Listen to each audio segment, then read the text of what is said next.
Hai Sobat Kalbemet, mungkin Sobat Kalbemet sudah familiar ya dengan yang namanya kolesterol. Jangan makan banyak lemak, hindari gorengan, cek kolesterol harus rutin. Itulah pesan-pesan yang sering kita dengar. Nah, mungkin kita udah sering cek kolesterol rutin nih, tapi yakin nggak ya kita paham maknanya? Ada yang jarinya ditusuk, lalu diteteskan ke alat, lalu keluar angka 230. Artinya apa ya? Ada juga yang cek ke laboratorium, diambil darahnya dari pembuluh darah dilipat siku, lalu keluar macam-macam angka. Duh, yang mana yang harus dilihat? Oleh karena itu, saya Dr. Leon mau mengajak Sobat Kalbemet agar lebih paham sama pemeriksaan kolesterol dan apa maknanya secara cepat dan simpel.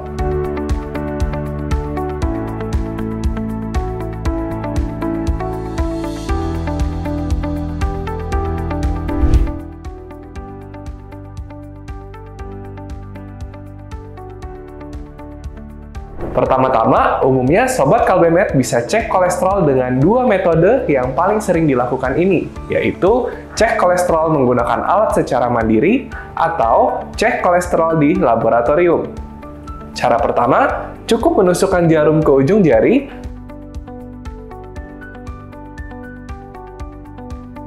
dan darah diteteskan ke dalam strip khusus pemeriksaan kolesterol yang dimasukkan ke dalam alat untuk mengecek kadar kolesterol. Kemudian, kurang lebih dalam waktu 1 menit akan muncul satu angka yang merupakan kadar kolesterol total darah kita. Nah, Sobat Kalbemet, cara ini keuntungannya adalah lebih praktis dan cepat. Tetapi kekurangannya kita hanya bisa melihat kadar kolesterol total saja. Dan ini seringkali belum cukup buat kita memahami kondisi kolesterol di tubuh kita secara keseluruhan. Maka itu, cara ini lebih umum digunakan sebagai alat screening awal untuk mengetahui secara keseluruhan kolesterol total kita tinggi atau tidak. Untuk memahami lebih lanjut, kita perlu melakukan pemeriksaan kolesterol di laboratorium, yaitu cara yang kedua. Cara kedua, petugas lab akan mengambil darah kita dari pembuluh darah vena, umumnya dari lipat siku. Sampel darah yang diambil ini akan dianalisis di lab.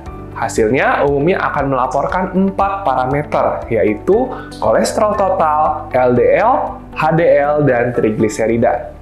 Umumnya, untuk cara pemeriksaan ini direkomendasikan untuk berpuasa selama minimal 12 jam untuk memperoleh kadar trigliserida yang akurat. Nah, masing-masing parameter ini punya maknanya sendiri loh, Sobat Kalbemet, jadi penting buat kita untuk lebih mengetahuinya.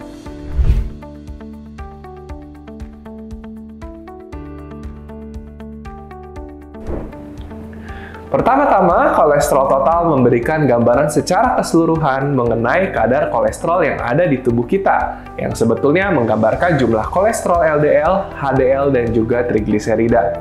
Umumnya, nilai kolesterol total ini diperoleh dalam screening menggunakan alat pemeriksaan cepat untuk memberikan gambaran awal.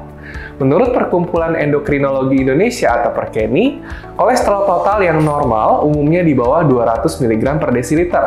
Sedangkan kadar kolesterol total 200 sampai 239 mg per desiliter menunjukkan kolesterol total yang sedikit tinggi, dan kadar kolesterol total lebih dari 240 mg per desiliter menunjukkan kolesterol total yang tinggi. Sebagai tambahan, menurut Perhimpunan Dokter Spesialis Kardiovaskular Indonesia atau PERKI, kadar kolesterol total lebih dari 310 mg per desiliter menunjukkan seseorang yang memiliki resiko tinggi untuk mengalami penyakit kardiovaskular seperti serangan jantung.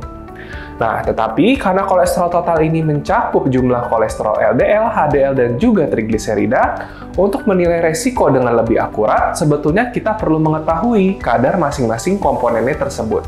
Khususnya kolesterol LDL yang paling erat hubungannya dengan resiko penyakit kardiovaskular.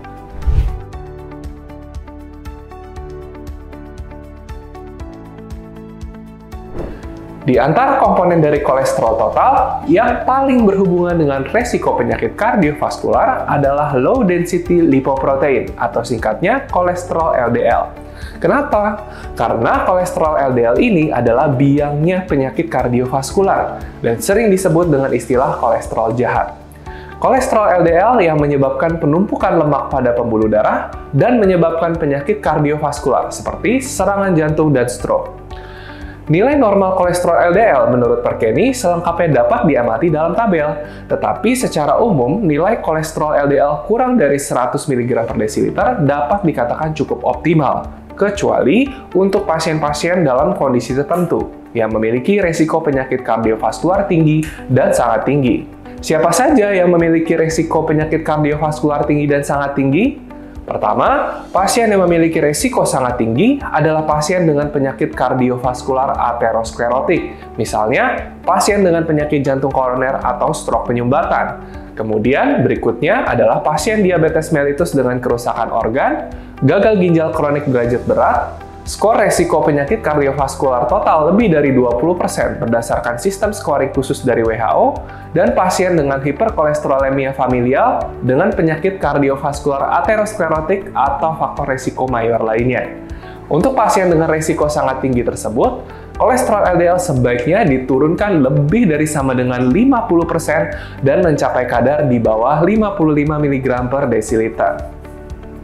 Sementara itu, pasien yang memiliki resiko tinggi adalah pasien dengan faktor resiko mayor tunggal yang berat, khususnya kolesterol total lebih dari 310 mg per desiliter, kolesterol LDL lebih dari 190 mg per desiliter, atau tekanan darah lebih dari sama dengan 180 per 110 mm raksa. Kemudian, pasien diabetes mellitus tanpa kerusakan organ target, gagal ginjal kronik derajat sedang, atau resiko penyakit kardiovaskular total 10-20% berdasarkan sistem scoring khusus dari WHO. Untuk pasien dengan resiko tinggi tersebut, kolesterol LDL sebaiknya diturunkan lebih dari sama dengan 50% dan mencapai kadar di bawah 70 mg per desiliter. Nah, jadi Sobat Kalbemed, target kolesterol LDL itu sangat bergantung sama profil resiko masing-masing pasien, yang Sobat Kalbemed bisa lihat secara lengkapnya pada tabel. Gaya hidup sehat bisa membantu menurunkan LDL, tetapi untuk mencapai target LDL tersebut, tak jarang kita membutuhkan bantuan obat-obatan yang tentunya akan disesuaikan secara individual oleh dokter. Bila ada yang masih kurang dipahami, Sobat Kalbemed bisa konsultasi ke dokter, atau juga jangan ragu-ragu untuk bertanya di kolom komentar.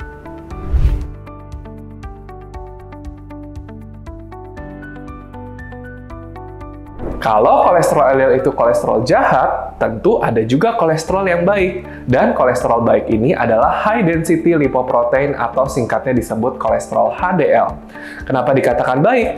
Karena kolesterol HDL ini membawa kelebihan kolesterol dari jaringan tubuh kita, termasuk pembuluh darah, kembali ke hati.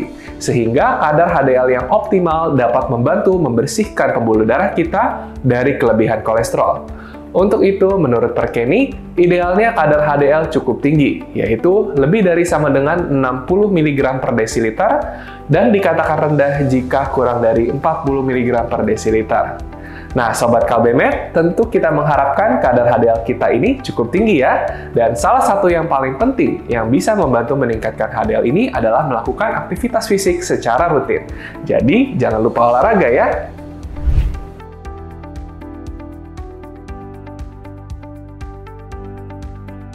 Komponen pemeriksaan kolesterol yang terakhir adalah trigliserida. Trigliserida adalah cadangan lemak yang ada di dalam tubuh kita. Saat kadar trigliserida terlalu tinggi di dalam darah, walaupun tidak secara langsung, dapat juga meningkatkan resiko kardiovaskular, terutama jika kadarnya lebih dari 150 mg per desiliter. Kadar trigliserida yang tinggi berhubungan dengan ukuran partikel LDL yang lebih kecil, secara tidak langsung menyebabkan proses aterosklerosis terjadi semakin cepat.